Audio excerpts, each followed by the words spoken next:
नमस्कार, आप देख रहे हैं स्पेशल रिपोर्ट। आपके साथ मैं हूं अंजना ओम कश्यप। लॉकडाउन 4 की मियाद 17 मई को खत्म हो जाएगी। उसके बाद क्या होगा? तमाम राज्यों को और प्रधानमंत्री को अपने अपने सुझाव देने हैं, लेकिन उससे पहले दिल्ली सरकार ने बड़ी पहल की। मैसेजेस के जरिए, मेल के जरिए 5 लाख सुझाव भेजे हैं दिल्ली वासियों ने। आइए आपको दिखाते हैं इस रिपोर्ट में दिल्ली के दिल में क्या है।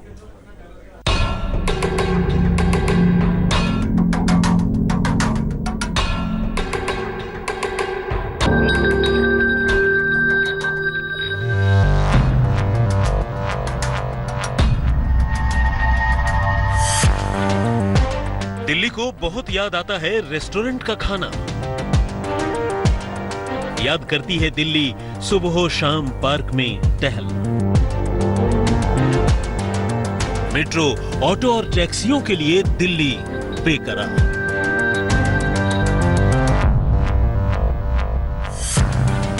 माना कि कोरोना संकट गहरा है, सांसों पर पहरा है, लेकिन दिल्ली यूं कभी थमी नहीं, यूं कभी कैद नहीं रही।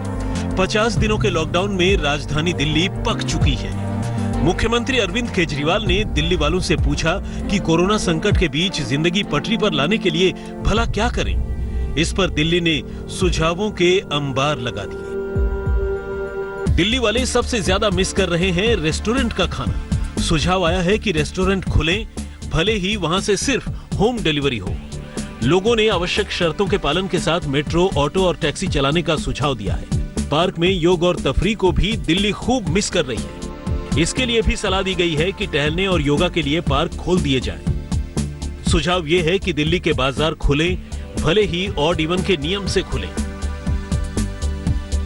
दिल्ली सरकार को दिल्ली के 5 लाख से ज्यादा लोगों के सुझाव मिले। इन सुझावों के आधार पर दिल्ली सरकार उपराज्यपाल से बातचीत करके फैसला लेगी। जो फैसला होगा वो अगले सोमवार यानी 18 मई से लागू हो जाएगा।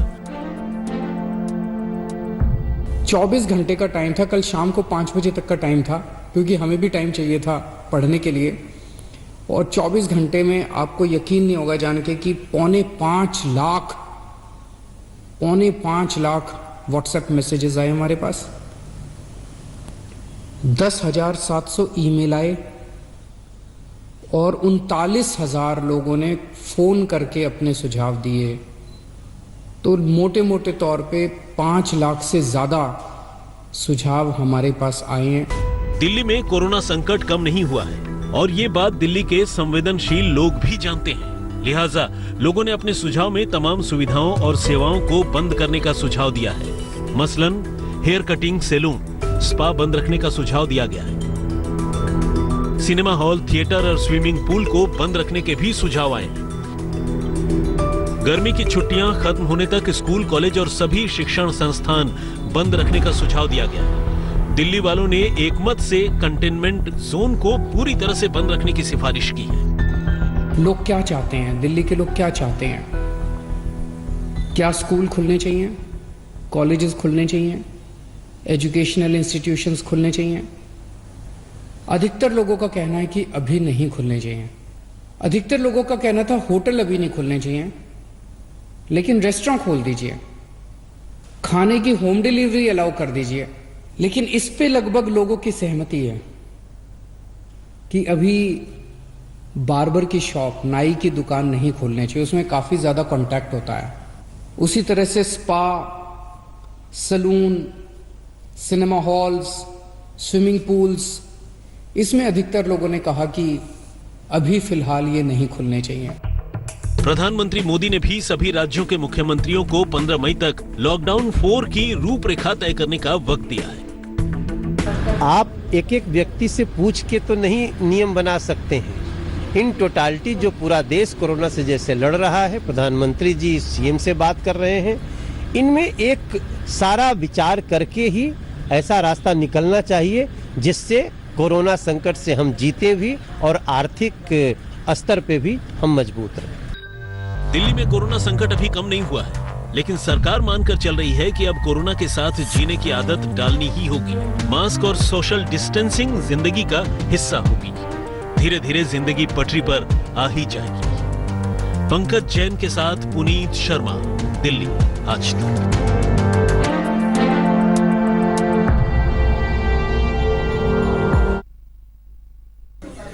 दिल्ली में तो अभी फैसला होना है, लेकिन राजस्थान सरकार ने फैसला ले लिया है।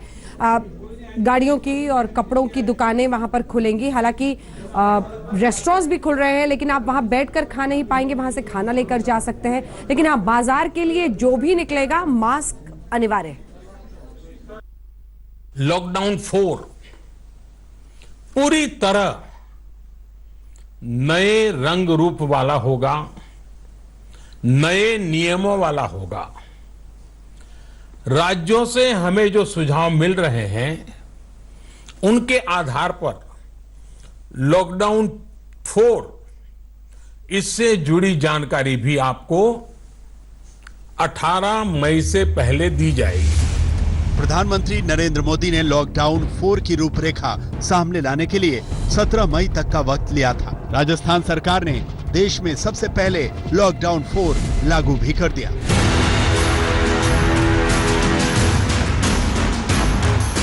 करीब 1.5 महीने बाद राजस्थान में बाजार में बहार लौट आई है।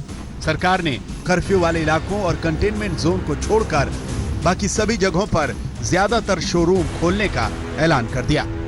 रेस्टोरेंट और भोजनालय जितने भी है वहाँ लोग टेक अवे की फैसिलिटी शुरू करने की बात की है, होम डिलीवरी की बात भी की है। वहाँ जाके खाना ला सकते हो और वो आपके घर पे खाना भेज सकते हैं। इसी तरह मिठाई की दुकान पे भी यही टेक अवे और होम डिलीवरी की सुविधा शुरू की गई है। उसके अलावा ग्रामीण क्षेत्रों में जो सड़कों पे ढाबे होते हैं, क्योंकि कई लोगों को परेशानी होती है, तो उन ढाबों को शुरू करने की परमिशन दी गई है। हार्डवेयर की दुकान है, जैसे प्लम्बर की दुकान है, कारपेंटरी की दुकान है, पेंट वाले की दुकान है, जो रोजमर्रा लोगों के काम आते हैं चीज, निर्माण सामग्री जहाँ मिलती है उनको अनुमति किया गया है। हम आपको बता दें कि राजस्थान में लॉकडाउन 4 के दौरान कौन कौन सी दुकानें और सेवाएं खोली गई हैं। राजस्थान में होटल और रेस्टोरेंट खोलने के आदेश जारी कर दिए गए। रेस्टोरेंट, भोजनालय और मिठाई की दुकानें खुल जाएंगी। रेस्टोरेंट में बैठकर खाने का इंतजाम नहीं होगा। लोग खाना पैक कराकर घर ले जा सकेंगे या फिर होम डिलीवरी होगी। ग्रामीण इलाकों में भोजनालय और ढाबे भी खुलेंगे। इलेक्ट्रॉनिक और इलेक्ट्रिक सामानों के शोरूम भी खुल जाएंगे। कपड़ों की दुकानें, कपड़ों के शोरूम भी खुलेंगे। गाड़ियों के शोरूम खुल जाएंगे। ऑटोमोबाइल्स और मोटर पार्ट्स से जुड़ी हुई बड़ी और छोटी दुकानें खुल जाएंगी। प्लम्बर, इलेक्ट्रीशियन, मैकेनिक भी अपनी दुकानें खोल पाएंगे। हार्डवेयर की दुकानें खुलेंगी। निर्माण सामग्री की दुकानें भी खुल जाएंगी। कोरोना के बढ़ते मामलों के बीच राजस्थान सरकार ने कर्फ्यू ग्रस्त इलाके और हॉट स्पॉट के बाहर करीब सभी चीजों की दुकानें खोल दी हैं।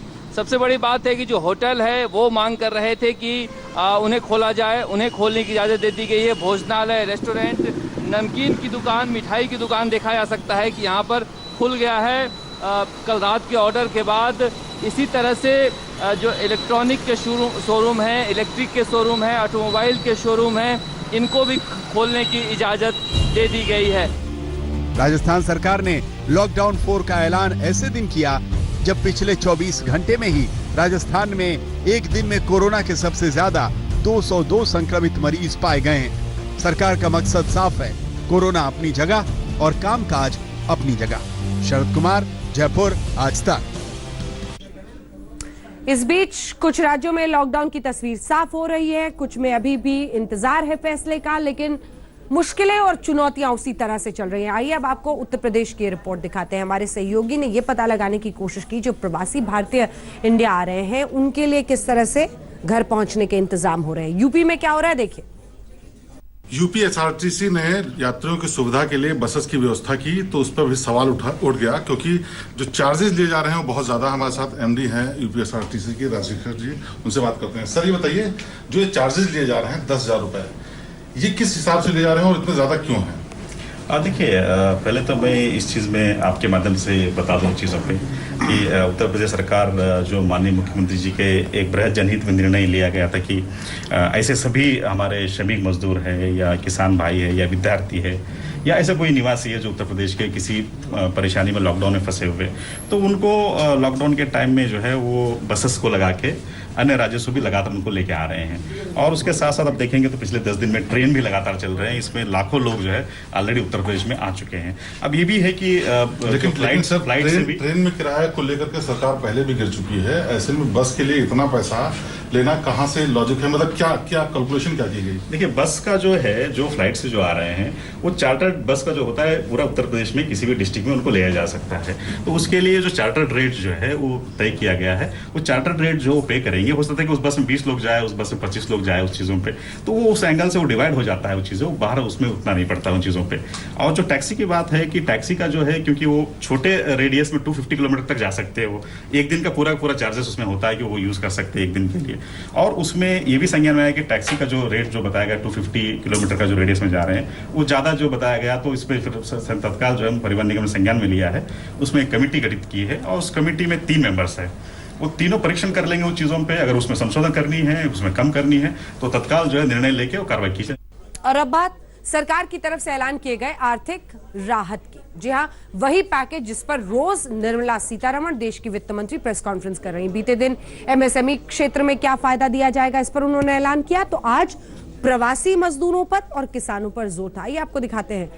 1 नेशन 1 राशन कार्ड, यानी एक देश में एक राशन कार्ड किसी भी मजदूर को, चाहे वो किसी भी राज्य में हो, फायदा पहुंचाएगा। कैसे, इस रिपोर्ट में देखिए।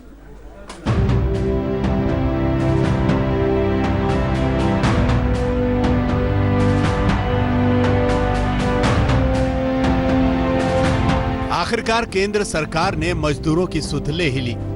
मोदी सरकार के 20 लाख करोड़ रुपए के महा पैकेज में देश के मजदूरों के लिए राहतों का पिटारा खुल गया। वित्त मंत्री निर्मला सीतारमण और वित्त राज्य मंत्री अनुराग ठाकुर ने आज प्रेस कॉन्फ्रेंस में मजदूरों के लिए कई राहतों का ऐलान किया। सरकार ने मजदूरों के लिए 1 नेशन 1 राशन कार्ड की योजना का ऐलान किया। मार्च 2021 तक टेक्नोलॉजी की मदद से ऐसा इंतजाम कर लिया जाएगा कि मजदूर देश के किसी भी हिस्से में राशन की दुकान से सस्ता अनाज ले सकेंगे। अगले 2 महीने तक सरकार प्रवासी मजदूरों को मुफ्त राशन देगी, जिसके तहत 5 किलो गेहूं या चावल और 1 किलो चना मुफ्त मिलेगा। इससे करीब 8 करोड़ प्रवासियों को फायदा मिलेगा। गरीब से गरीब मजदूर को भी न्यूनतम वेतन मिले, इसके लिए सरकार कानून बनाएगी। रेहड़ी पटरी जैसे छोटे कारोबारियों को 10,000 रुपए का स्पेशल लोन मिलेगा। इससे रेहड़ी पटरी लगाने वाले 50 लाख लोगों को लोन मिल सकेगा। सरकार प्रवासी मजदूरों और शहरी गरीबों के लिए सस्ते मकान वाली योजना लाएगी। प्रवासी मजदूर और शहरी गरीब, ये चर्चा का विषय पिछले कुछ दिनों में भी रहा, लेकिन मैं ये कहना चाहता हूं, हमारी सरकार ने पिछले वर्षों में भी इनके किया और इस समय में तो विशेष तौर पर हम लोगों ने आपदा राहत के माध्यम से जो fund, state disaster response fund के माध्यम से उपलब्ध, उनको हमने राज्यों को करवाया। ये लगभग 11,000 करोड़ रुपए से ज्यादा है, ताकि इन लोगों को इसमें से राहत दी जा सके, आपदा राहत हो सके, उसके लिए इस्तेमाल किया गया। वित्त मंत्री ने आज मजदूरों और किसानों के लिए महा पैकेज का मुंह खोला। गरीब, किसानों और मध्यम वर्ग के लिए कई राहत भरी योजनाओं का ऐलान किया। आज तक ब्यूरो। और आइए इसी विषय पर चर्चा के लिए, जानकारी देने के लिए हमारे साथ सीधे देश के आईएनबी मिनिस्टर प्रकाश जावड़ेकर जी जुड़ रहे हैं आज तक पर। प्रकाश जी, स्वागत है आपका आज तक पर। मेरा पहला सवाल आपसे यही कि कोविड-19 के इस लॉकडाउन में सबसे बड़ी चिंता देश की थी तो प्रवासी मजदूरों को ही लेकर थी। अब जबकि आर्थिक पैकेज में कुछ खास कदम उनके लिए उठाए गए हैं, हम कैसे ये समझें कि इसके जरिए उनके लिए और पूरे देश के लिए उम्मीद की किरण जगी है? प्रकाश जी। पहले तो अभी जो 2 महीने की स्थिति है, तो 2 महीने में सारे माइग्रेंट लेबर्स को 10 किलो चावल या गेहूं और 1 किलो दाल जो चाहिए वो मिलेगी। ये फ्री मिलेगा। जो 83 करोड़ राशन कार्ड होल्डर है, जिनके घर में राशन कार्ड है, उनको भी प्रति व्यक्ति 10 किलो चावल या गेहूं और 1 किलो दाल ये मिलेगा। और जो जिनके पास राशन कार्ड है ही नहीं, ऐसे लोगों के लिए भी ये मुफ्त मिलेगा 2 महीने, 10 किलो चावल या गेहूं और 1 किलो दाल। दूसरा महत्वपूर्ण है कि 9 करोड़ ऐसे माइग्रेंट लेबर है, उनको ये सब मिलेगा। और उसके साथ साथ पोर्टेबल राशन कार्ड होगा। तो घर के 4 लोग बिहार में है और 1 मजदूर या 2 लोग भाई इधर मुंबई में काम कर रहे हैं, तो उनको मुंबई में 2 लोगों का राशन मिलेगा। और घर में 4 लोग हैं तो 4 लोगों का वहाँ राशन मिलेगा। ये पहली दफा एक देश एक रेशन कार्ड हो रहा है और पोर्टेबिलिटी है और डिवाइड होके उनको मिलेगा जितने लोग जहां है। लेकिन ये बहुत क्रांतिकारी परिवर्तन है। हाँ। मुझे और एक लगा कि जो स्ट्रीट वेंडर है, हाँ। जो स्ट्रीट वेंडर है, जो जिसका ठेला है, जिसका रेवड़ी है, जिसका ठेला लगता है और उस पर लोग आगे बढ़ते हैं, व्यवसाय करते हैं, उनको आज पैसे उनके समाप्त हो गए तो उनको 10,000 रुपये तुरंत दे रहे हैं। तो ये 10,000 रुपये उनको एक कैपिटल जैसे होगा, वर्किंग कैपिटल, वो लेंगे और बाद में जब उनके पास पैसे आएंगे तब वो वापस करेंगे। लेकिन 10,000 रुपये आज तुरंत देना ये बहुत महत्वपूर्ण मदद है। इसके साथ साथ जो हाउसिंग के लिए भी किया है और फार्मर्स के लिए 2 लाख करोड़ का क्रेडिट बूस्ट दे रहे हैं 2.5 करोड़ किसानों को। तो मुझे लगता है एक बहुत बड़ा सारा काम किया है। कल 3,70,000 करोड़ रुपए मझले उद्योगों के लिए और छोटे उद्योगों के लिए, लघु उद्योगों के लिए दिया गया है जी। तो एक पूरी व्यवस्था समाज के हर तबके को जो जरूरत है वो देने का ख्याल मोदी जी ने किया और उसी का ये आविष्कार है। ठीक है, लेकिन राजनीतिक रूप से अगर हम देखें तो कांग्रेस पार्टी का प्रहार जारी है। प्रकाश जी, मेरा अगला सवाल इसी पर है। राहुल गांधी ने आज भी कहा है कि मजदूरों की परेशानी पर हम सरकार से मदद इनको दिला कर रहेंगे। हालांकि आर्थिक पैकेज का आज ही इन मुद्दों पर ऐलान हुआ है। ये कहना है राहुल गांधी का कि आप क्यों नहीं सीधा पैसा इन लोगों के खाते में डालते हैं। 13 करोड़ गरीबों को 7,500 डायरेक्ट उनके अकाउंट में दीजिए। उनकी इस बात पर आपका क्या जवाब? 13 करोड़ गरीबों को 13,000 रुपए प्रति फैमिली गए हैं। एक तो जो किसान है, छोटी भी जमीन हो, वो किसान है, उसको 2,000 रुपए पहुंच गए हैं। फिर जो 2 महिलाएं हैं, जो 20 करोड़ महिलाएं, इन सब मजदूरों की गरीबों के घर में ही जनधन खाते होते हैं, वो 1,500 रुपए हर एक के घर में गए हैं। 8 करोड़ महिलाओं के 3 गैस फ्री मिल रहे हैं, तो उसके भी 2,500 रुपए हो रहे हैं। उसके साथ साथ जो सीनियर सिटीजन हो रहे हैं उनके भी 1,000 रुपए पहुंच गए हैं। तो सब हिसाब लगाए तो जो राहुल गांधी मांग रहा है उससे ज्यादा ही दिया है। लेकिन अभी भी आज भी सड़कों पर मजदूर दिखाई दे रहे हैं प्रकाश जी, तमाम कोशिशों के बावजूद, क्योंकि तमाम मुख्यमंत्री भी कह रहे हैं कि जो जहां पर बड़ा है, दुख है वहीं रुके। लेकिन इसके लिए भी ये दुख बहुत बड़ा है, लेकिन इसके 2 पहलू है, हमें समझने चाहिए। केंद्र सरकार ने राज्य सरकारों को 11,000 करोड़ रुपए दिए हैं और 11,000 करोड़ रुपए में यह कहा है कि आप जो भी मजदूर है उनको रोकिए, उनको शेल्टर दीजिए, उनको खाना 3 बार दीजिए, सब कुछ उनकी व्यवस्था करिए, उसके लिए पैसे दिए हैं। लेकिन अगर वहां कहीं नहीं हो रहा है तो एक मुद्दा है। और दूसरा पहलू यह है कि लोगों को ऐसा सब संकट के न्यूज सुन के घर जाने को दिल कर रहा है। अब 10 लाख लोग गए ना, 10 लाख मजदूर रेलवे से गए, तो अब रोड से जाने का कोई मतलब नहीं है। मैं देख रहा हूं अनेक राज्यों ने जो चल रहे मजदूर उनको भी रोक के तुरंत वहां बसों में बिठा दिया और बसों से वो दूसरे राज्य के सीमा तक पहुंचा दिया। तो ये भी काम चल रहा है। तो मुझे लगता है कि मजदूरों को भी जरा धीरज रखना चाहिए और ये काम समझ के करना चाहिए कि ऐसा अपना जान जोखिम में न डाले और सरकार का साथ दे। महाराष्ट्र से ही आप हैं प्रकाश जी, और इसीलिए मेरा अगला सवाल महाराष्ट्र को लेकर है। क्या जो परिस्थितियां, मतलब टॉप 5 स्टेट्स में हम देखें तो सबसे ऊपर महाराष्ट्र के ही आंकड़े हैं, क्यों ऐसा हुआ है, क्या लगता है?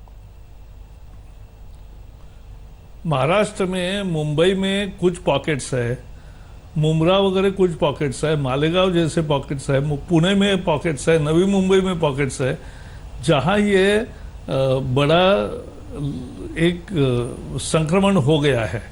और संक्रमण का एक बड़ा अच्छा है कि पिछले दिनों में कंटेनमेंट जोन करने से वहां से कोई आएगा नहीं, बाहर जाएगा नहीं और बाहर से कोई जाएगा नहीं, इससे बहुत मात्रा में रोका गया है। जो सारे घरों में जाकर टेस्ट हो रहे उससे संक्रमितों की संख्या पता चलता है, लेकिन बहुत सीरियस और मरने वालों की तादाद में निश्चित रूप से एक ठहराव सा है कि ज्यादा तीव्र गति से नहीं बढ़ रहा है। तो मुझे लगता है कि ये भी काबू में आ जाएगा। लॉकडाउन को लेकर आपको क्या लगता है 17 मई के बाद क्या परिस्थितियां होंगी? क्योंकि अभी तो राज्यों से सुझाव मांगे गए हैं। दिल्ली में भी 5 लाख लोगों ने जवाब दिया है। राजस्थान ने आज से ही बाजार खुलने की इजाजत दी है कुछ शर्तों के साथ। आपको क्या दिख रहा है 18 मई के बाद? मुझे भी विश्वास है कि 17 तारीख के बाद एक तो राज्यों पर निर्भर होता है, क्योंकि केंद्र सरकार एक गाइडलाइन देती है लेकिन आगे राज्य करता है। तो सभी जगह इकोनॉमिक एक्टिविटीज सभी चले, क्योंकि हमने एक अनुभव लिया कि एक गली में 4 दुकानें खोलेंगे ऐसा जब आदेश निकला तो बाकी दुकानदारों ने प्रेशर किया कि आपका चारों का ही क्यों चलेगा, हमारा क्यों नहीं चलेगा। तो 4 लोगों ने भी नहीं खोला तो सबके बंद रहे। और इसलिए अभी जो होगा वो मुझे लगता है सोशल डिस्टेंसिंग और फिजिकल डिस्टेंसिंग के साथ ये लोग निश्चित रूप से दुकानें भी शुरू हो सकती है और बाकी भी व्यवस्था होगी। हाँ, जहाँ संक्रमण ज़्यादा है और जहाँ कंटेनमेंट जोन्स है बहुत सारे, तो वहाँ ज़रा स्थिति अलग रहेगी। लेकिन बाकी ग्रीन जोन है वहाँ लगभग एक्टिविटीज सारी शुरू हो गई है। 500 से ज़्यादा जिले हैं, 200 जिले ऐसे हैं, 150 जिले ऐसे हैं कि जहाँ ऑरेंज जोन है वहाँ भी लगभग सारी एक्टिविटीज शुरू होगी। और जो रेड जोन है वही थोड़े से बंधनों के साथ लेकिन व्यवहार खुलेगा। अब हमें जीने की आदत करना चाहिए कोविड के साथ, और हमें इसलिए हाथ लगातार धोते रहना, हाइजीन का पालन करना, मास्क लगाना और उसके साथ साथ बाहर जाते समय लोगों से 1-2 गज की दूरी बना के ही सारे व्यवहार करना, ये काम करना जरूरी है। अभी तो 2-3 दिन और प्रकाश जावड़ेकर जी, निर्मला सीतारमण जी आगे के हिस्से का भी ऐलान करने वाली हैं। अभी तक क्या हमारे आने वाले दिनों में, आज मजदूरों पर फोकस था, किसानों पर था, आने वाले दिनों में किन चीजों पर ज्यादा फोकस रह सकता है सरकार का? मुझे लगता है समाज की बाकी जो वर्ग है वो और उसके साथ साथ जो अन्य क्षेत्र है उनके बारे में निश्चित रूप से बड़ी बड़ी योजनाएं आएगी। क्योंकि मोदी जी जब विचार करते हैं तब सभी वर्गों के सभी समस्याओं का सही निदान होकर उसका सही इलाज के लिए जितना जरूरी है उतना करना, ये है। सिंबॉलिज्म में वो जाते नहीं, वो जितनी जरूरत है उतने देते, तो 3 लाख करोड़ भी देते हैं और 3000 करोड़ भी देते हैं। तो जहां जैसी जरूरत है वैसे वो देते हैं। ये आत्मनिर्भरता अभियान के लिए आर्थिक पैकेज का ऐलान प्रधानमंत्री ने इस दिशा में संकेत देते हुए इस आर्थिक पैकेज का ऐलान किया। तो ये तो और भी जरूरी हो जाता है, जैसा कि आप खुद भी कह रहे हैं कि 18 मई के बाद आखिर आर्थिक गतिविधियां शुरू होंगी, तभी तो इस पैसे का इस्तेमाल उस दिशा में जाएगा। प्रकाश जी, नहीं, इसलिए मेरी पक्की इच्छा है, और इच्छा ही नहीं, मुझे विश्वास है कि बहुत सारी गतिविधियां शुरू होगी। रेड जोन में कुछ बंधन रहेंगे और आखिर राज्य सरकार अपने अपने राज्य का तय करती है, तो वो उनका अधिकार है। केंद्र सरकार एक गाइडलाइन देती है, लेकिन मास कांग्रेगेशन के पॉइंट्स को छोड़ के बाकी बहुत सारी चीजें उसमें इकोनॉमिक एक्टिविटी ज्यादा चलेगी, ये मैं देख रहा हूँ। अभी फिलहाल जो कम से कम ट्रेन की आवाजाही हो रही है तमाम राज्यों में इंटरस्टेट, उसको लेकर बहुत सारी बातें सामने आ रही हैं। कुछ ही देर पहले रेल मंत्री ने ट्वीट किया है जिसमें वो कह रहे हैं कि हम 105 ट्रेनें रोज देने की जरूरत है ताकि पश्चिम बंगाल में है या माइग्रेंट्स है उनको वापस पहुंचाया जाए। लेकिन पश्चिम बंगाल सरकार पर वो कह रहे हैं कि वो 105 की जगह 105 ट्रेनें ले रहे हैं, लेकिन 30 दिनों पर, जो रोजाना हो सकता है वो 30 दिनों में। क्या समझे इससे? पॉलिटिक्स क्या इस वक्त भी लॉकडाउन के समय भी उसी तरह से चल रही है? पश्चिम बंगाल में, हाँ, मैं बता रहा हूँ, पश्चिम बंगाल में पहले 30 साल कम्युनिस्टों का राज था, 10 साल इनका राज है, तब रोजगार का वृद्धि नहीं हुआ है। और रोजगार का वृद्धि नहीं हुआ इसलिए दुनिया के देश के सारे भागों में बंगाल के मजदूर मजदूरी के लिए जाते हैं। अब उनको भी स्वाभाविक इच्छा है कि घर जाए, अगर यूपी में 4 लाख मजदूर आए तो यहाँ केवल 8,000 मजदूर आए बंगाल में, वहाँ भी 4 नहीं 10 लाख लोगों की इच्छा है, 10-15 लाख लोगों की कि हमें वापस जाना है। अच्छा, जाके वो वापस आएंगे फिर से काम के लिए, लेकिन जाने की इच्छा है फिर भी सरकार ही गाड़ी नहीं मंगा रही है, ये दुर्भाग्यपूर्ण है। पॉलिटिक्स क्या हम माने कि ऐसे वक्त पर भी चल रहा है, क्योंकि चाहे वो महाराष्ट्र हो, चाहे हमने देखा है राजस्थान पर, और इस आर्थिक पैकेज का खुलकर एक तरह से इसको पी चिदम्बरम ने इसकी बहुत निंदा की है। उन्होंने कहा है कि जो सही कदम उठाने की जरूरत थी वो आप उठा नहीं रहे हैं। उन्होंने कहा कि आपको ऋण लेना होगा, राज्यों को ऋण लेने देना होगा, क्योंकि परिस्थितियां बहुत आपातकाल की तरह हैं और आप वो कदम नहीं उठा रहे हैं। पी चिदम्बरम की निंदा पर क्या कहेंगे? 2008 में जो इससे भी छोटा क्राइसिस था एक तरह से, तब इसमें से अनेक उपाय कभी किए नहीं, कभी सोचा भी नहीं उन्होंने आम जनता का, जो आज मोदी जी सोच रहे हैं। दूसरा, परिस्थिति कठिन है तो उपाय भी उससे भी लागू जो करना है, 20 लाख करोड़ का पैकेज, ये बहुत पैकेज होता है बड़ा, 10%, उस समय 2-3% का केवल पैकेज दिया था, तो ये बहुत बढ़ोतरी है। और चिदम्बरम आज उसको अंगूर खट्टे, ये स्थिति है उनकी। पी चिदम्बरम के बारे में आप कह रहे हैं कि वो परिस्थितियां अंगूर खट्टे, मतलब आपको लग रहा है कि ईर्ष्या होने की वजह से कांग्रेस पार्टी इस तरह के आरोप लगा रही है? हाँ, नहीं तो क्या, वो अभी स्वीकार ही नहीं करते कि वो सत्ता से बाहर है, यही उनका दुख है। चलिए अब जरा, और इसलिए अच्छा कारोबार दूसरा कोई करे ये वो सहन नहीं कर सकते। आने वाले दिनों की बात करते हैं और स्वदेशी पर कैसे जोर होगा, कैसे देश आगे बढ़ेगा, प्रधानमंत्री के नेतृत्व में कैसे आगे बढ़ेगा, इस पर जरा बात करते हैं। प्रधानमंत्री की भी आलोचना कांग्रेस पार्टी ने लगातार किया है कि वो आते हैं, बहुत सारी बातें कहते हैं, लेकिन जमीन पर कुछ बदल नहीं रहा है। प्रधानमंत्री के नेतृत्व पर इस मुद्दे पर जो आरोप लगते हैं, उस पर आपका क्या जवाब होगा? मेरा जवाब यह है कि प्रधानमंत्री देश के लिए सोचते हैं, और देश के लिए सोचते समय सेल्फ रिलायंट ये गांधी जी का मंत्र था, और उसी मंत्र का अमल में डालने के लिए मेक इन इंडिया ये उसका एक रूप है, लेकिन दुनिया से कटना नहीं है, दुनिया से अलग होना नहीं है। दुनिया में भी व्यापार हमारा ज्यादा चले, व्यापार में हमारा सिक्का बड़ा हो। आज 1% भी हमारा ट्रेड का हिस्सा नहीं है, वो 1% से बहुत ज्यादा बढ़े, गति से बढ़े। लेकिन अपना देश भी एक बड़ा मार्केट है, तो अपने देश के मार्केट में इसका उपाय हमने करना चाहिए और यही मांग बढ़ाने की कोशिश करनी चाहिए, और यहाँ के वस्तु यहाँ निर्माण हो तो वो लोकल, ये जब वो कहते हैं बिकम वोकल फॉर लोकल, तो ये उसका मतलब है। बहुत बहुत धन्यवाद आपका प्रकाश जावड़ेकर जी, हमारे साथ देश के सूचना प्रसारण मंत्री जानकारी देते हुए आज के आर्थिक पैकेज पर। उन्होंने कहा कि प्रवासी मजदूरों को लेकर देश की चिंता वही आज लगभग समाहित किया गया है आर्थिक पैकेज के ऐलान में, और वित्त मंत्री ने जो कदम उठाए हैं उससे बहुत बदलाव आने वाले वक्त में आएंगे। एक बार फिर से प्रवासी मजदूरों से उन्होंने ये अपील की कि वो जहां पर है वहीं पर रहने की कोशिश करें। आर्थिक गतिविधियों को लेकर उनका कहना है कि 18 मई के बाद कई आर्थिक गतिविधियों को हम होते हुए देश में देख सकते हैं, कई बदलाव आने वाले वक्त में होंगे, क्योंकि छूट के साथ ही आत्मनिर्भरता का जो ये अभियान है आर्थिक गतिविधियों की है।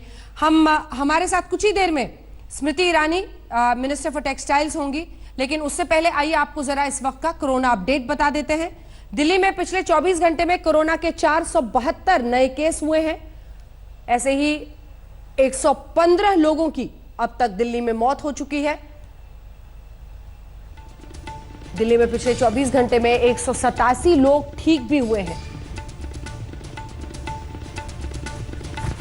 कोरोना के मरीजों की कुल संख्या अब 8,470 हो गई है दिल्ली में। हमारे साथ आज तक पर इस वक्त कोरोना काल में संकट दौर में लॉकडाउन 3 और आगे लॉकडाउन 4 पर चर्चा के लिए, साथ ही आर्थिक पैकेज जो सरकार ने दिया है उस पर चर्चा के लिए minister for textiles Smriti Irani ji जुड़ रही हैं। स्मृति जी, बहुत स्वागत आपका आज तक पर।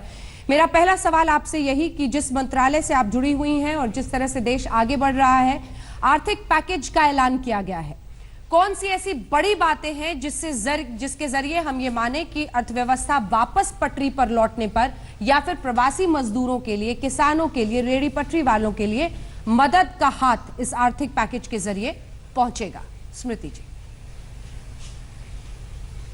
20 लाख करोड़ का एक पैकेज जब घोषित होता है 130 करोड़ की जनता वाले देश में, तो कई इस प्रकार की उम्मीदें जगती हैं, चाहे वो किसान के संदर्भ में हो, चाहे वो हाथगाड़ी के हमारे विक्रेता हो, चाहे वो हमारी सेल्फ हेल्प ग्रुप की बहनें हो, चाहे वो एमएसएमई का सेगमेंट हो, चाहे वो हाउसिंग हो, चाहे वो डिस्कॉम हो।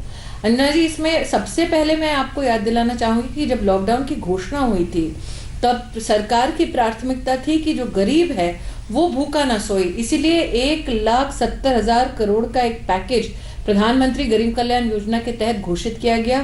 3 महीने का राशन 80 करोड़ नागरिकों तक पहुंचाने का प्रयास भारत सरकार ने किया, उसमें प्रदेश की सरकारों का सहयोग मिला।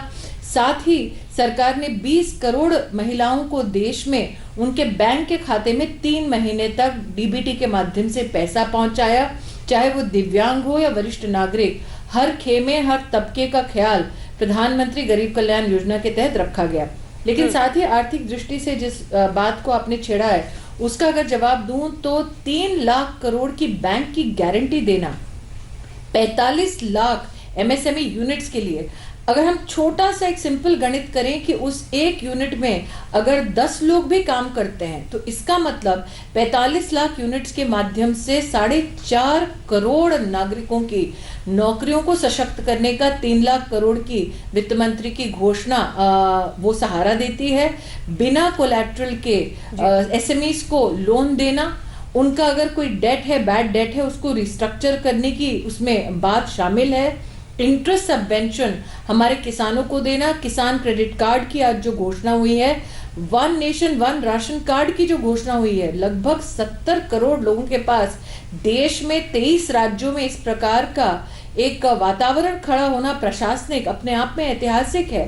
और अंजना जी, ये सारे काम हम तब कर रहे हैं जब देश लॉकडाउन की स्थिति में। आप सोचिए, पूरे देश में कृषि समुदाय में जो फसल हुई वो कटी भी, नई बुआई भी हुई और उस फसल की प्रोक्योरमेंट की प्रक्रिया भी चल रही है। तो कहीं ना कहीं आर्थिक गतिविधि, चाहे वो एसएमई हो या चाहे वो तहसील लेवल की इकोनॉमी हो, जिसमें स्ट्रीट वेंडर का भी, सड़क पर सामान बेचने वाले की भी चिंता, मुद्रा की जो सबसे छोटा तबका है लोन का, शिशु लोन, उसकी भी चिंता, तो देश के हर आयाम, हर व्यक्ति, हर वर्ग के लिए ये पैकेज उपयोगी होगा, जो कुल औसत जिसकी 20 लाख करोड़ है। जी, प्रधानमंत्री ने लेकिन जब इस आर्थिक पैकेज का ऐलान किया तो उन्होंने सबसे पहले आत्मनिर्भरता अभियान का जिक्र किया। उन्होंने बताया कि कैसे इस संकट को हम अवसर में बदल सकते हैं।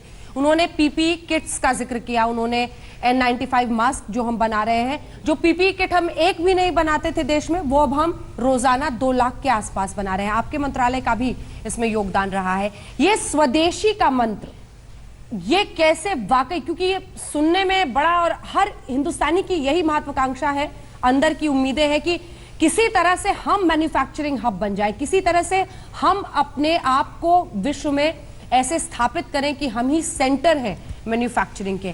ये एक उम्मीद बनी है, ये कैसे मुमकिन हो पाएगा, कैसे आगे बढ़े? देखिए, वर्षों से एक ये चर्चा होती थी कि हिंदुस्तान में अगर कुछ सामान आया, रॉ मटेरियल आया, तो चलें उसको एक असेंबली की दृष्टि से देखा जाए। हिंदुस्तान खुद इतना आत्मनिर्भर क्या हो सकता है कि 0 से लेके 10 तक जितनी सप्लाई चेन की जरूरत है, वो सारी जरूरतें प्लस साइंटिफिक कंपोनेंट मिलाकर एक product uniquely make in India बनाए। अब लोग अक्सर ये सोचते हैं कि जब लॉकडाउन नहीं था अंजना जी, तब भी लोगों को लगता था कि टर्न अराउंड टाइम जो होता है साइंटिफिक कम्युनिटी का, अथवा एक बार आप एक साइंटिफिक स्पेसिमेन तैयार भी कर लेते हैं तो वो कॉस्ट इफेक्टिव नहीं हो पाता। आपने पीपीई का उल्लेख किया, उससे थोड़ा पहले मैं ले जाती हूँ, हाइड्रोक्सी क्लोरोक्वीन की पूरे विश्व में दरकार हुई। हिंदुस्तान दुनिया का फार्मेसी बन गया।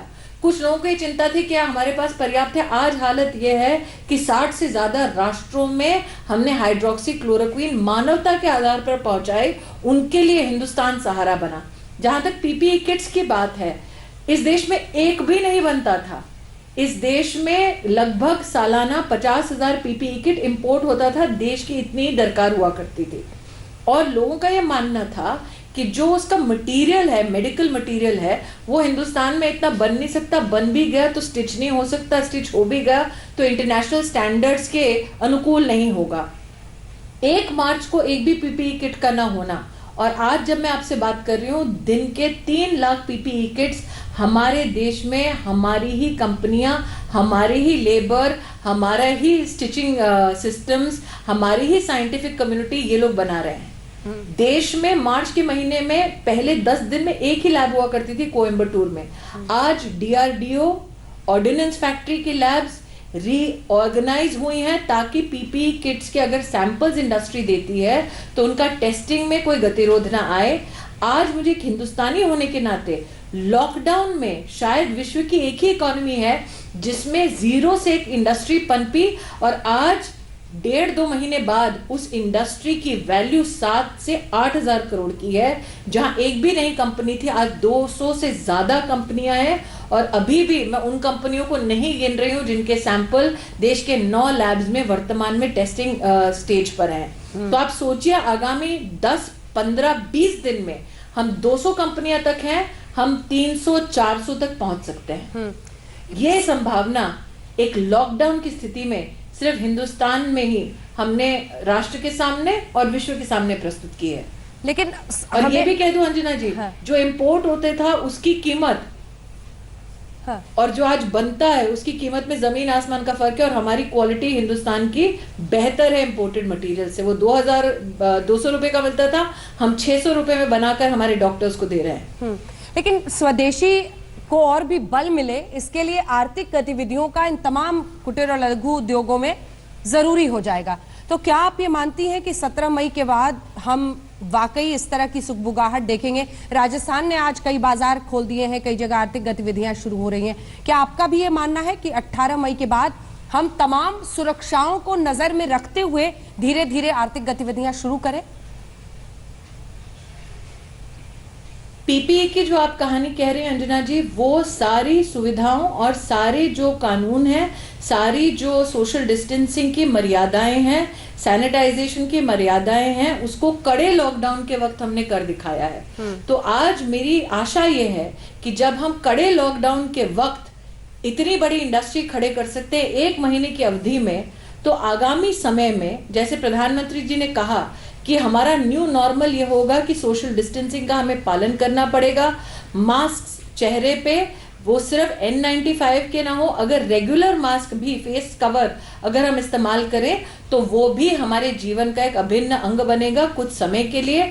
आज आपसे वार्ता करते वक्त मेरे चेहरे पर जो मास्क है वो कोई N95 का मास्क नहीं है, क्योंकि मैं एक ऐसे जोन में नहीं हूं वर्तमान में जहां पर कोई अफेक्टेड हो। लेकिन ये कपड़ा एक वीवर, एक बुनकर का कपड़ा है जिसको सिला है एक महिला सेल्फ हेल्प ग्रुप ने। इसका मतलब हमारी आर्थिक व्यवस्थाओं में 3-4 अलग अलग छंद एक नए सवेरे की तलाश में कुछ नई उपलब्धियां प्राप्त कर सकती हैं। और बुनकरों का आपने जिक्र किया, आपके मंत्रालय से जुड़े हुए हैं, आपको लगता है कि एमएसएमई क्षेत्र में जो ये फायदे पहुंचाए गए हैं वो उन बुनकरों की भी जिंदगी में थोड़ी रोशनी भरेगा? बुनकर अंजना जी जुड़ा होता है मुद्रा योजना से।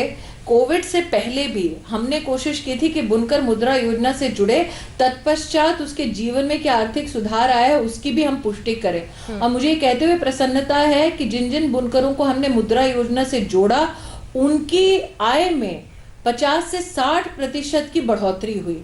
और आज वित्त मंत्री जी ने जो विशेष मुद्रा योजना में शिशु का जो एक सेगमेंट है उसके संदर्भ में जो घोषणा की है, मुझे लगता है वो धरातल के इसी प्रकार के हमारे नागरिक की बहुत बड़ी सहायता करेगा, उसका बहुत बड़ा सहारा बनेगा। लेकिन टेक्सटाइल एक ऐसा सेक्टर है अंजना जी जो सिर्फ बुनकर को या बड़ी इंडस्ट्री को इम्पैक्ट नहीं करता, हमारे फार्मर को भी, कृषि को भी इम्पैक्ट करता है। तो आज हम चाहे वो कृषि हो जिसको किसान क्रेडिट कार्ड या किसान सम्मान निधि के माध्यम से सहारा मिलता है 20 लाख करोड़ के पैकेज का, चाहे वो स्ट्रीट वेंडर हो, मतलब हमारे सड़क पे जो ठेले के माध्यम से अपना व्यापार करते हैं ताकि उनका संरक्षण हो सके। ऐसे 50 लाख से ज्यादा हमारे स्ट्रीट वेंडर्स के संरक्षण की बात कही है वित्त मंत्री ने। चाहे वो महिला हो, उसको सेल्फ हेल्प ग्रुप में अगर कैपिटल सपोर्ट चाहिए तो उसको भी बढ़ोतरी करके दिखाया है इस आर्थिक पैकेज ने, जिसको प्रधानमंत्री जी ने राष्ट्र के सम्मुख प्रस्तुत किया। जी स्मृति जी, जो मास्क आप पहनी हुई हैं, मुझे लगता है वो इकट प्रिंट या इस तरह का अलग अलग जो बुनकर काम करता है उसका है। मेरा सवाल आपसे ये है कि जिस मंत्रालय को आप रिप्रेजेंट करती हैं, इस कपड़ा उद्योग ने हिंदुस्तान में कई उतार चढ़ाव देखे हैं। एक वक्त पर अगर अंग्रेजों ने यहाँ पर आकर अपना वर्चस्व कायम करने की कोशिश की तो वो रेशम और यहाँ के मसालों की ही वजह से था। तो ये वो उद्योग है जिसको अभूतपूर्व जिसमें पोटेंशियल है, लेकिन अनदेखी होती चली गई और परिस्थितियां ऐसी बनी कि कई जगहों पर रॉ जो सस्ता चाइना सिल्क है वहां से आता हुआ, उसने हिंदुस्तान की उस बनारसी कपड़े को, उस सिल्क को जो यहाँ जिसके लिए हम मशहूर थे, उसको रिप्लेस कर दिया अपनी कीमत के जरिए या फिर अपने जल्दी मैन्युफैक्चर करना, ज्यादा 1960 के दशक में जी उस वहां से हमें स्वदेशी की ताकत को लौटाना। 1960 के दशक में सिल्क वॉर्म्स हम जी मैं इसीलिए कह रही हूँ 1960 के दशक में हमारे यहाँ पर सिल्क वर्म्स लाए गए ताकि हमारी सिल्क की प्रोडक्शन की कैपेसिटी बढ़ाई जाए। आप सोचिए 1960 से लेकर 2014 तक इस सूक्ष्म एक विषय को अध्ययन के रूप में उठाया नहीं गया। हमने हमारी जो स्वदेशी सिल्क प्रोडक्शन है, कुकून है, उसके बारे में सेंट्रल सिल्क बोर्ड के माध्यम से काम किया। कई लोगों को ये लगता था कि आप सिल्क का धागा निकालने के लिए उसका इस्तेमाल कर सकते हैं। नॉर्थ ईस्ट में हमने बापू को समर्पित, गांधी जी को समर्पित अहिंसा सिल्क की बात की, जिसमें हम लोग उस वर्म को मारते नहीं हैं ताकि मार्केटिंग का वो एक नया आयाम बने।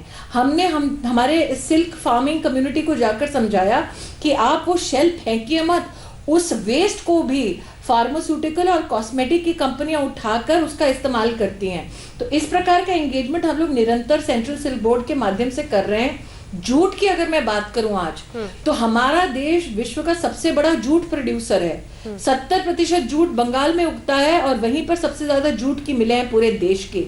जब हम लोगों ने मिलों से बात की, आप अगर अपनी पत्रकारिता के जीवन के उन छंदों को याद करें, जब 2014 से पहले हर साल हर सीजन में जूट मिलों में स्ट्राइक होती थी क्योंकि वर्कर कहता था हमारा पैसा नहीं मिला। बहुत कम लोगों को शायद देश में पता है कि सरकार सालाना 5,500 करोड़ के जो हमारे जूट का गनी बैग है, खाद्यान्न की दृष्टि से उसको पैक करने का ऑर्डर देती है इंडस्ट्री को। और हमने इंडस्ट्री से कहा कि अगर भारत के टैक्स पेयर के पैसे से आपको सालाना ऑर्डर मिलता है तो अब इसी शर्त पर मिलेगा कि आप श्रमिक और किसान का पैसा पहले चुकाएं, तत्पश्चात ही आपको इस प्रकार के कामों में सहभागी होने का मौका मिलेगा। अब नोटिस कीजिए 2014-15 के बाद से स्ट्राइक्स इस प्रकार की होनी बंद हो गई क्योंकि भारत सरकार ने कहा श्रमिक को और किसान को उसका बकाया पहले दो और फिर आकर भारत सरकार के ऑर्डर्स लो। प्रधानमंत्री जी ने जो उल्लेख किया कि 200 करोड़ से कम का जो भी टेंडर होगा उसको हम लोकल कंपनीज को देंगे। इसका मतलब हम ये नहीं कहते हम प्रोटेक्शनिस्ट हो रहे हैं, लेकिन जब आर्थिक चुनौतियां पूरे विश्व को घेरती हैं तो प्रधानमंत्री जी जानते हैं कि हमारा दायित्व है कि हम पहले अपनी इंडस्ट्री, अपना एंटरप्राइज, अपने खुदरा व्यापारी को पहले मौका दें और हमारे नागरिकों के नौकरियों को संरक्षित करें। अब हमारा प्रयास होगा अंजना जी, सर्टिफाइड जूट सीड्स, मतलब आप जान के हैरान हो जाएंगी, बांग्लादेश जाती हैं और उससे बेहतर क्वालिटी की जूट बनती है। हमने बार बार प्रदेश सरकार में आग्रह किया, लेकिन अब हमने तय किया है कि अगर हमें इस आग्रह से आगे बढ़ना है, IITs के साथ मिलकर हम नेशनल जूट बोर्ड और जूट कॉर्पोरेशन ऑफ इंडिया के साथ मिलकर जूट के फार्मर को 4,500 मेट्रिक टन के सर्टिफाइड सीड की जरूरत है। नेशनल सीड कॉर्पोरेशन के साथ चर्चा करके उन तक वो अगले सीजन का सीड तो पहुंचाएंगे, लेकिन अगले सीजन तक का इंतजार नहीं करेंगे। अभी जूट की बुआई चल रही है, उनको रेटिंग के लिए सुविधाएं देनी है। वो सारी सुविधाएं भारत सरकार के चलते हम लोग हर जिले में पहुंचाने का प्रयास कर रहे हैं। जिले के और राज्य के प्रशासन के साथ मिलकर हमारा ये प्रयास रहेगा। तो जब हम टेक्सटाइल को देखते हैं प्रधानमंत्री ने कहा है कि संकुचित सोच में मात्र कपड़े की दृष्टि से मत देखो, फार्म से फॉरेन की कल्पना को रखो। हाँ। जो आज प्रधानमंत्री जी के नेतृत्व में फलीभूत हो रही है। बिल्कुल, और सक्रियता से ही ये सपना स्वदेशी का पूरा होगा। मेरा अगला सवाल आपसे लेकिन उस परिस्थिति को है जो हिंदुस्तान की राजनीति में लॉकडाउन में भी लॉक नहीं हुआ है। राहुल गांधी प्रधानमंत्री के नेतृत्व पर, मजदूरों पर को लेकर आपकी सरकार की संवेदनशीलता पर और साथ ही आर्थिक पैकेज पर पी चिदंबरम का कहना है कि यह धोखा है आंखों का। क्या होगा आपका जवाब? मैं उसके संदर्भ में एक टिप्पणी करना चाहूंगी अंजना जी, आपकी अनुमति से। साल 2008 में जब आर्थिक संकट आया था देश में, तो तब की यूपीए सरकार जिसकी कर्ता धर्ता श्रीमती सोनिया गांधी थी, उन लोगों ने कुछ पैकेजेस का अनाउंसमेंट किया, लेकिन वो पैकेज हमारे हिंदुस्तानी तक छोटे छोटे माध्यमों से पहुंचे, उसकी कोई व्यवस्था नहीं थी। मैं उदाहरण ही तो आपसे कहना चाहती हूँ, 90,000 करोड़ का डिस्कॉम का पैकेज वित्त मंत्री जी ने कल घोषित किया था। अगर आप उस पैकेज की पूरी डिस्क्रिप्शन को पढ़ें, विश्लेषण को पढ़ें, तो उसमें छंद है जो कहता है कि अगर ये डिस्कॉम्स बिजली कंपनियां 90,000 करोड़ रुपए का सहारा लेती हैं, तो अंतोगत्वा वो उस सहारे को कंज्यूमर तक, मतलब भारतीय नागरिक तक पहुंचाने की व्यवस्था करे।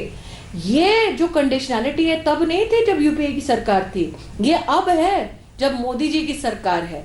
तो वो लोग जो कहते हैं ना, एक हिंदी में कहावत है, अंगूर खट्टे हैं। अब या तो आप खट्टे अंगूरों की चर्चा करें, या फिर वो अंगूर कैसे पौष्टिक आहार बने किसी किसान के लिए, किसी गरीब परिवार के लिए, आप उसकी चिंता करें। तो मुझे लगता है अगर आप आर्थिक पैकेज की बात करेंगे तो सबसे ज्यादा जब लॉकडाउन की घोषणा हुई थी तब दरकार थी कि हर घर तक अनाज पहुंचे। 80 करोड़ परिवारों तक अनाज पहुंचाना। टेक्सटाइल के साथ साथ मेरा सौभाग्य है कि महिला बाल विकास में भी काम करने का मुझे मौका मिला।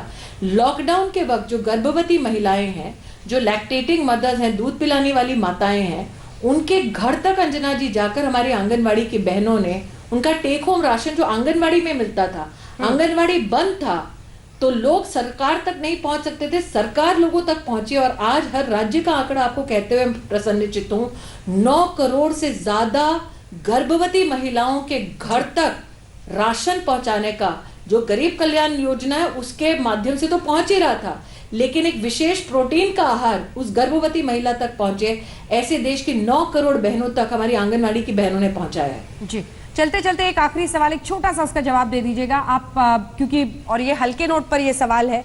लॉकडाउन के दिन है और आप काफी एक्टिव हैं सोशल मीडिया पर, कुछ तस्वीरें डालती हैं, आपने पुराने अपने सीरियल का भी एक वीडियो डाला है। इस लॉकडाउन का अनुभव स्मृति ईरानी के लिए कैसा रहा? छोटा सा जवाब। मुझे लगता है इस लॉकडाउन में बहुत पुरुषों ने बर्तन मांजने सीख लिए, बहुत बेटों ने, भाइयों ने खाना पकाना सीख लिया, बहुत ऐसे लड़के हैं जिन्होंने घर में पोछा मारना सीख लिया।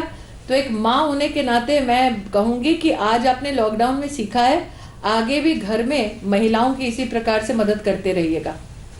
आपने अपने दूसरे मंत्रालय का भी हक इस लाइन के साथ अदा कर दिया। बहुत बहुत धन्यवाद आपका हमारे साथ केंद्रीय मंत्री स्मृति। मुझे लगता है जो गृहिणी अंजना जी इसे सुन रही हैं, हाँ।